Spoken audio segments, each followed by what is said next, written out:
Assalamualaikum warahmatullahi wabarakatuh. Para sahabat Nabhan Abdullah Channel, sekarang kita sedang berada di Masjid Al-Muhajirin, Komplek Bank of Tokyo, dalam rangka mengikuti kajian tentang agama Islam yang akan dibawakan oleh Bapak Haji Sueb ID yang bertemakan bekal atau persiapan menyongsong hari akhir. Demikian para sahabat sekalian, silakan menyaksikan. Wassalamualaikum warahmatullahi wabarakatuh. Assalamualaikum warahmatullahi wabarakatuh. Alhamdulillah, alhamdulillahirabbil alamin, wa bihi nasta'in ala umuri din waddin. Asyhadu an la ilaha illallah wa asyhadu anna Muhammadan abduhu wa rasulullah nabiyya. Allahumma shalli wa sallim ala sayyidina Muhammadin wa ala alihi wa sahbihi wa sallim. Amin. Mari kita panjatkan puji dan syukur kita kepada Allah Subhanahu wa taala yang dengannya kita memohon pertolongan dalam segala urusan dunia dan akhirat nanti. Salawat dan salam semoga tetap tercurah pada junjungan kita Nabi besar Muhammad sallallahu alaihi wasallam serta keluarga, sahabat dan umat yang tetap istiqomah melaksanakan syariat Islam sampai akhir zaman nanti. Kita berharap semoga diberikan syafaat nanti di akhir yaumil qiyamah nanti. Jamaah salat subuh yang dimuliakan Allah Subhanahu wa taala, sebelum kita memulai kajian kita pada pagi hari ini, baiknya kita berdoa pada Allah Subhanahu wa taala untuk kedua orang tua kita yang meninggal dunia, untuk kerabat, sahabat, tetangga kita yang juga telah mendahului kita. Wabil khusus pagi ini kita doakan untuk Ananda almarhum Rinaldi yang sudah meninggalkan kita selama 1 tahun. Insya Allah mereka ditempatkan di sisi Allah Subhanahu wa taala, diampuni semua dosa dan kesalahannya. Untuk itu mari kita bacakan Ummul Quran Al-Fatihah. A'udzu billahi minasyaitonir rajim. Bismillahirrahmanirrahim. Alhamdulillahi rabbil alamin. Ar-Rahmanir Rahim. Maliki yaumiddin. Iyyaka na'budu wa iyyaka nasta'in. Ihdinas siratal mustaqim. Siratal ladzina an'amta 'alaihim ghairil maghdubi 'alaihim waladdallin. Orang tua kita, untuk sahabat, kerabat, keluarga kita yang mungkin pada pagi hari ini diberikan cobaan Allah Subhanahu wa taala, baik berupa sakit maupun cobaan-cobaan lainnya, semoga Allah Subhanahu wa taala berikan kekuatan dan kesabaran dalam menerima semua cobaan ini. Amin. Tema kajian kita pada pagi hari ini,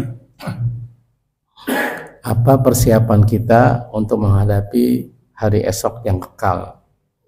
Ya, apa persiapan kita ini? Tema ini khusus pada pagi hari ini kita bahas dalam rangka untuk mempersiapkan bekal kita di kemudian hari.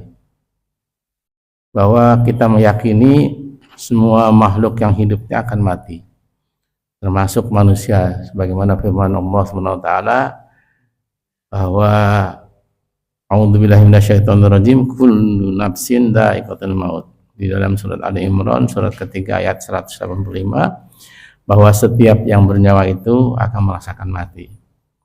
Hanya saja kematian itu adalah rahasia Tuhan yang kita tidak tahu kapan akan datang. Allah Subhanahu wa taala berfirman dalam surat Luqman surat 31 ayat 34 yang bunyinya potongannya adalah wa ma tadri nafsun bi ayyi ardi tamut innallaha 'alaihi khabir alimun khabir. Dan tiada seorang pun yang dapat mengetahui di bumi mana dia akan mati. Sungguh Allah itu Maha mengetahui, Maha mengenal. Maka kita harus yakini juga bahwa dunia ini hanya sebagai tempat persinggahan maupun penginapan untuk menunggu hari akhirat. Jadi kita semua ini adalah camat ya. Camat itu calon mati ya. Jadi tak seorang pun mengetahui datangnya kematian, termasuk Rasulullah SAW pun juga tidak mengetahuinya. Menurut para ulama, kematian itu seperti Alif Lam Mim, ayat pertama surat Al-Baqarah, yang berarti hanya Allah lah yang Maha mengetahui. Tidak memandang usia, tidak memandang jabatan, tidak memandang paras dan waktunya. Kematian itu tidak diukur oleh jumlah atau angka usia kelahirannya. Walaupun secara studi empiris hasil kajiannya mengatakan bahwa probabilitas atau kemungkinan yang berusia lanjut itu lebih dulu meninggalkan dunia ini. Tetapi kenyataannya banyak juga yang masih muda sudah mendahului yang tua. Begitu juga secara teori bahwa yang sedang sakit kemungkinan akan lebih dulu meninggalkan dunia ini. Tetapi lagi-lagi banyak juga yang masih sehat, masih segar, masih bugar, sudah mendahului yang sakit. Nah, Al-Quran telah memperingatkan umat manusia bahwa kehidupan dunia ini hanyalah kesenangan yang memperdaya. Maka Al-Quran memperingatkan agar manusia jangan asyik tenggelam dalam kenikmatan dunia. Hal ini kita lihat di surat Ali Imran, surat ke-3 ayatnya 185. Barangkali ada yang mau membuka, silakan. Surat ke-3 ayatnya 185.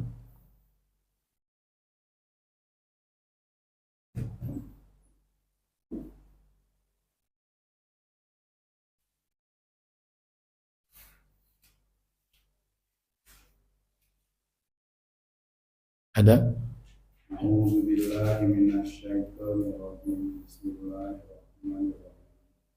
Kullu nafsin za'iqatul maut wa innama tuwaffawna Ujurakum yawmal qiyamah. Faman zuhriha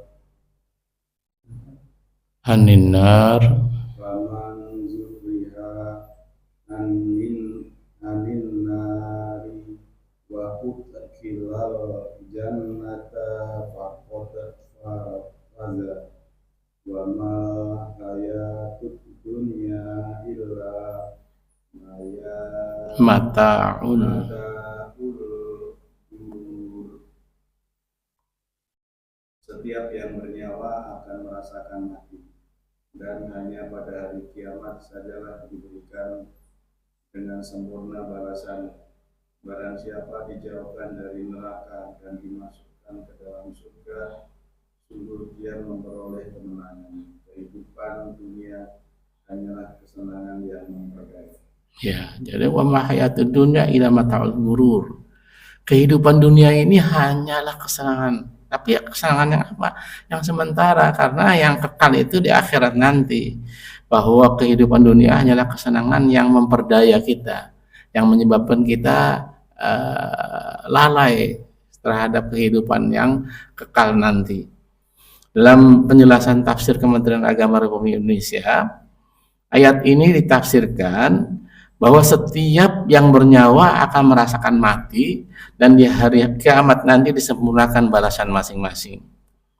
Mereka yang berbuat baik akan dibalas dengan yang baik, yaitu surganya Allah Subhanahu wa taala. Karena surga itu adalah hak prerogatif dari Allah Subhanahu wa taala. Walaupun di dalam menuju ke sana kita ada hal-hal yang harus kita lakukan, yaitu berbuat baiknya tadi. Mereka yang buruk akan dibalas dengan hal yang buruk, yaitu neraka. Jadi sebuah hal yang wajar ketika kita berbuat baik dan mengharap ridho dari Allah Subhanahu wa taala, maka kehidupan ini diakhiri dengan kebahagiaan, yaitu diberikan Allah Subhanahu wa taala berupa surganya. Nah, kehidupan di dunia ini tiada lain kecuali kesenangan yang memperdayakan.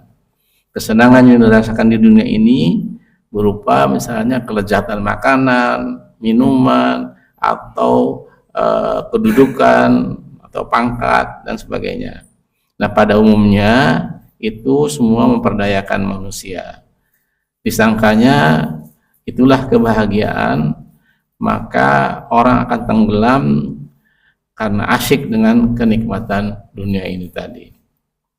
Padahal kalau manusia kurang pandai mempergunakannya, maka tentunya kesenangan itu akan menjadi bencana yang menyebabkan kerugian di dunia dan di akhirat kelak mendapatkan azab yang pedih.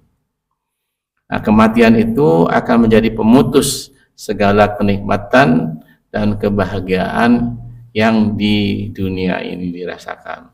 Jadi akhir daripada kesenangan dunia yang kita kejar dengan susah payah, yang kita keringatnya istilahnya membanting tulang dari pagi sampai malam, itu akan berakhir ketika kita dipanggil Allah Subhanahu wa taala. Nah, untuk itu mari kita senantiasa menyiapkan diri kita untuk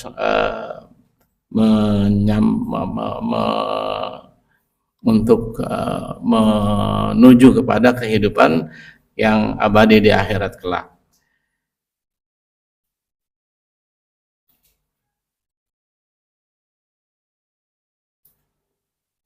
Selanjutnya dalam tafsir Kementerian Agama juga disebutkan bahwa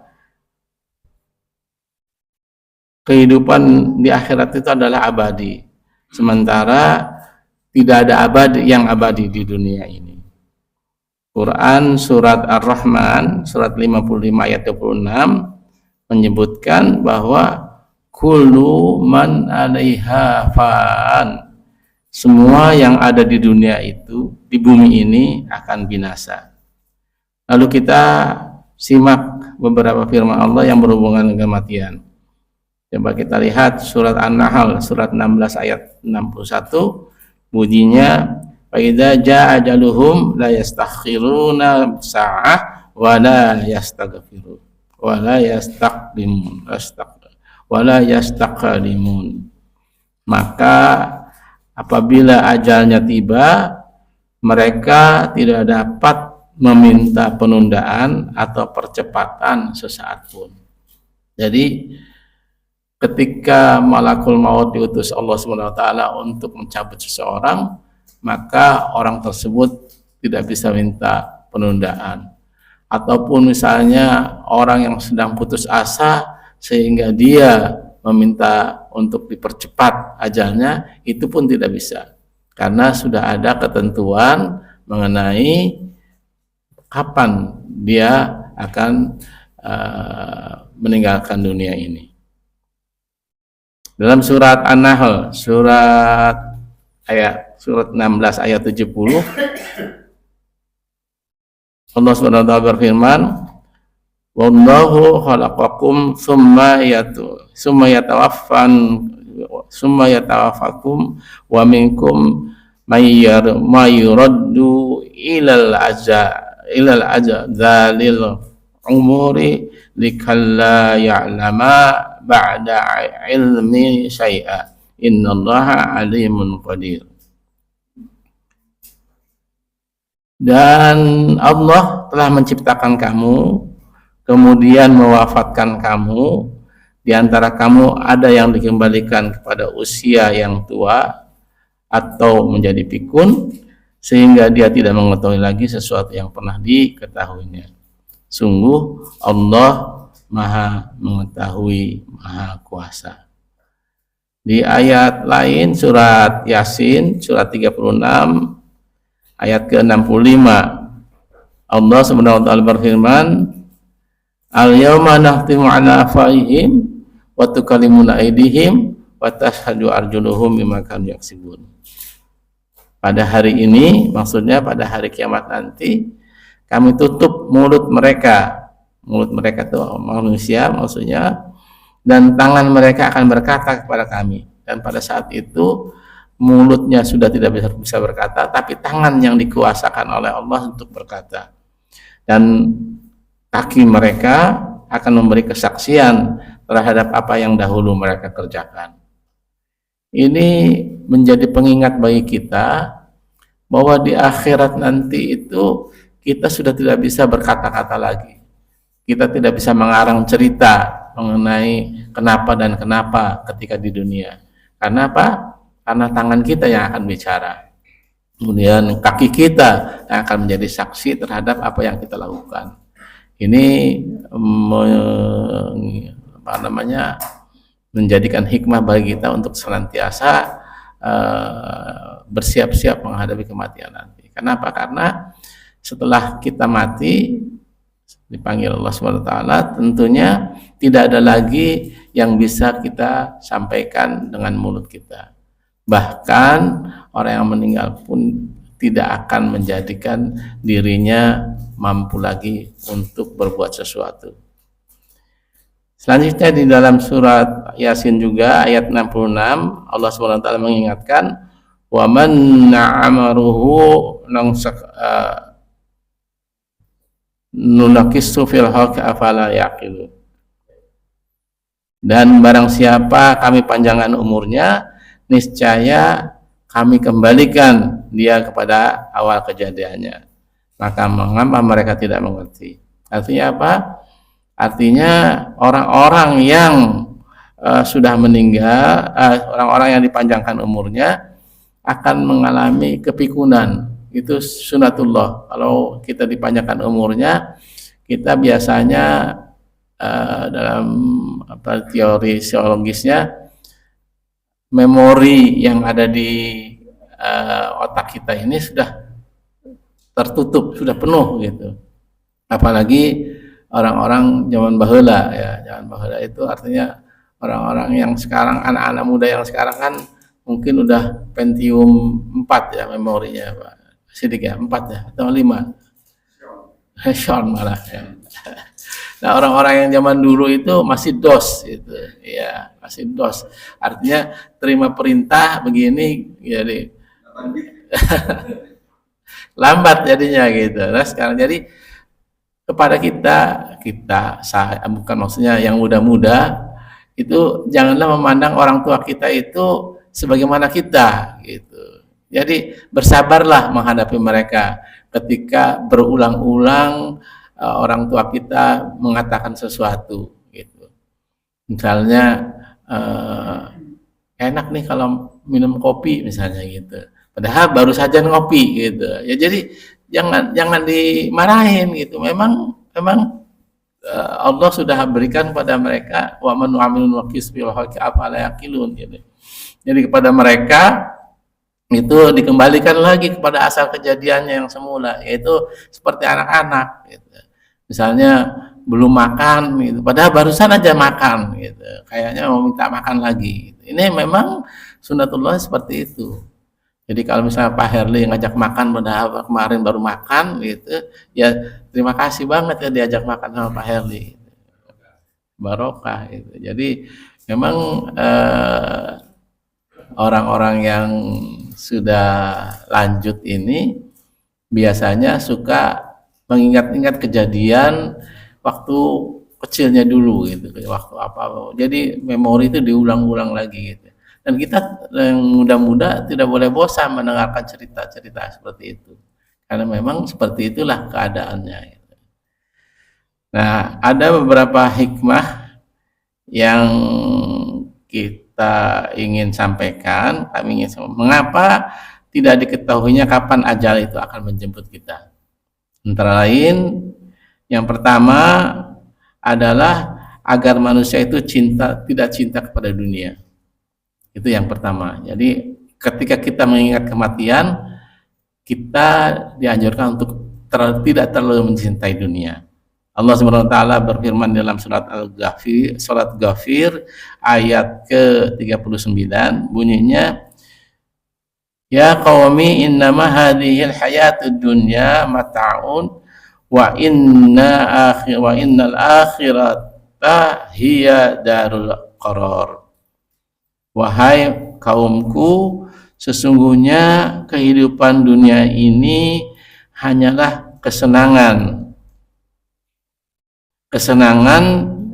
yang sementara, dan sesungguhnya akhirat itu adalah negeri yang kekal, atau bisa disebut darul qarar. Darul qarar itu kehidupan yang abadi, yang tidak pernah ada akhirnya, kehidupan akhirat nanti. Selanjutnya, mengapa ajal itu tidak diketahui kapan akan datang? Yaitu supaya manusia itu menyegerakan amalnya. Nah, perbuatan baik itu selayaknya untuk segera dilakukan.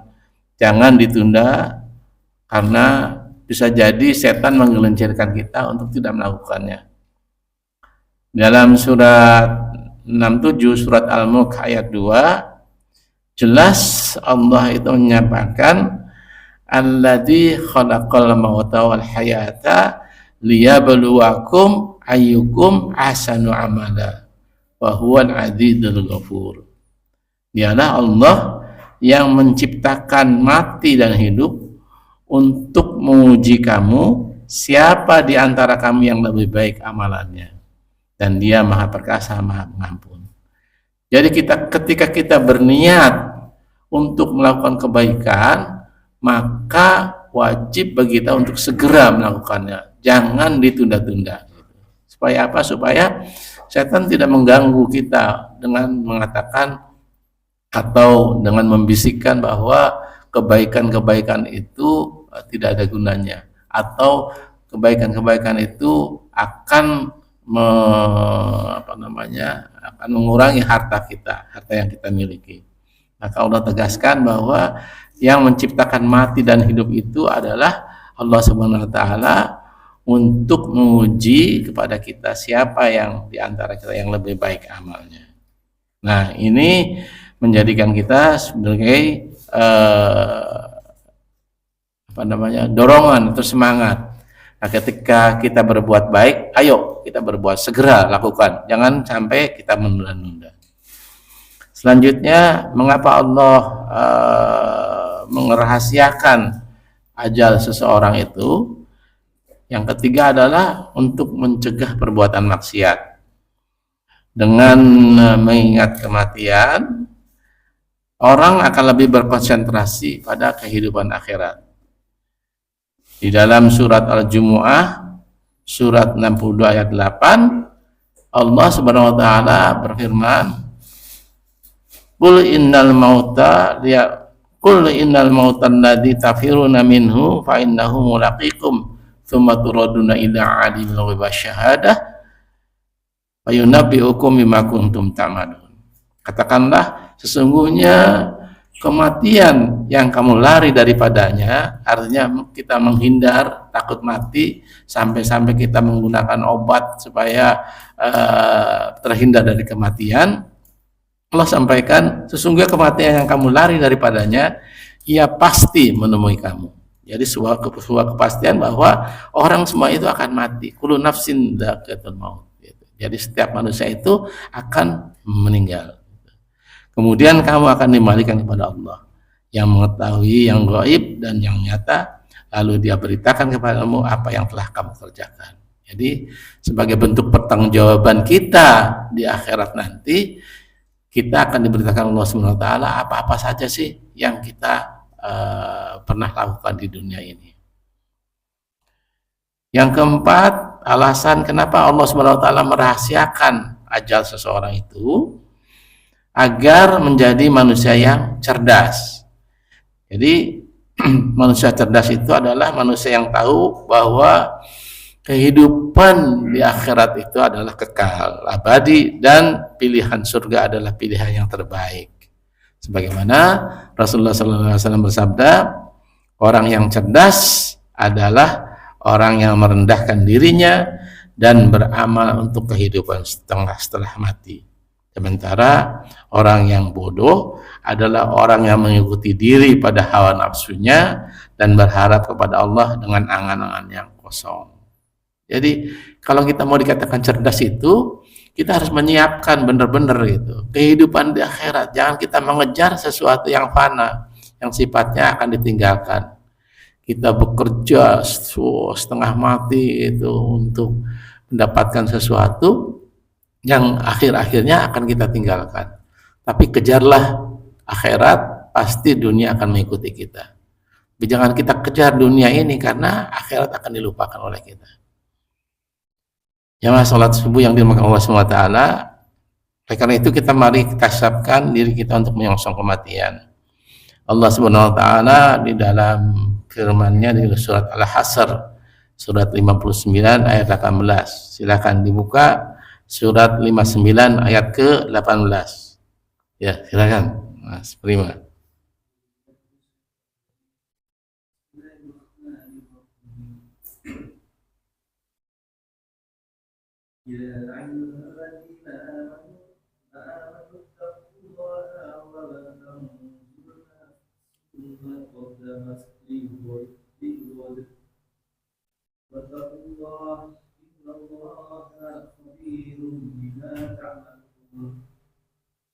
Wahai orang-orang yang beriman, bertakwalah kepada Allah dan hendaklah setiap orang memperhatikan apa yang telah ditentukannya untuk esok akhirat, dan bertakwalah kepada Allah.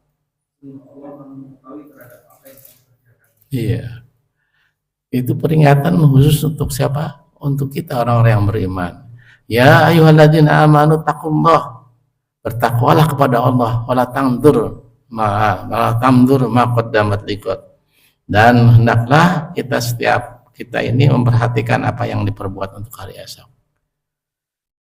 Allah ulangi lagi, wattaqullah.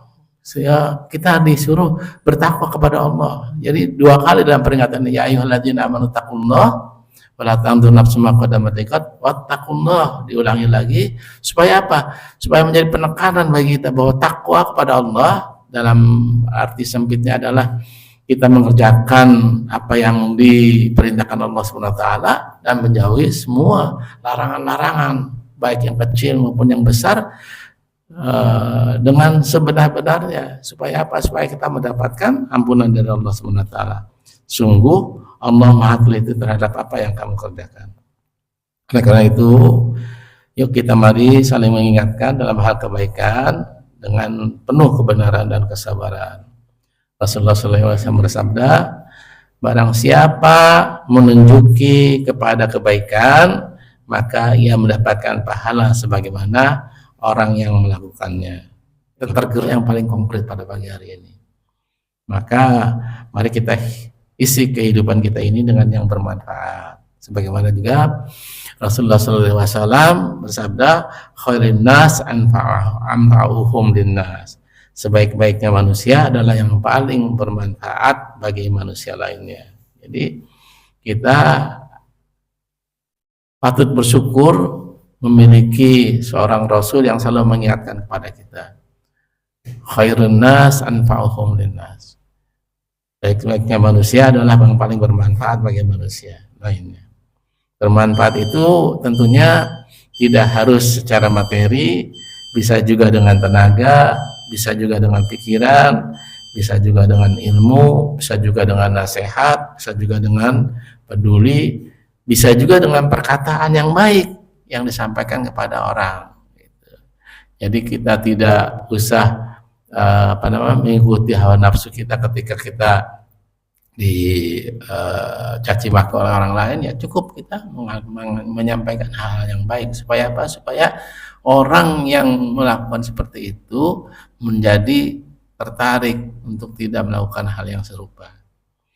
Kemanfaatan kita itu adalah menggunakan tentunya semua potensi dari diri kita untuk kemaslahatan baik keluarga maupun lingkungan di sekitar kita ini. Kemanfaatan kita itu ditentukan oleh sejauh mana kita berkontribusi untuk keluarga dan masyarakat di sekitar kita dalam bentuk apapun dan atau sekecil apapun. Oleh karena itu, tanyakan pada diri kita masing-masing manfaat apa yang telah kita berikan untuk keluarga kita, untuk tetangga kita, untuk masyarakat kita dan umat Islam secara umum. Nah, kalau misalnya jawabannya belum, mari kita sadari bahwa diri kita ini menjadi orang yang kurang bermanfaat. Oleh karena itu, mari kita semangat untuk berbuat kebaikan, untuk memberikan kontribusi yang terbaik sebagai bagian dari kita sebagai umat Islam untuk menjadi orang yang bermanfaat sebagaimana Rasulullah SAW. Semoga Allah senantiasa melimpahkan kebahagiaan dan keberkahan kepada kita dan keluarga kita. Kita tutup dulu dengan doa kepala majelis. Subhanaka Allahumma wa bihamdika asyhadu an la ilaha illa anta astaghfiruka wa atubu ilaik. Assalamualaikum warahmatullahi wabarakatuh.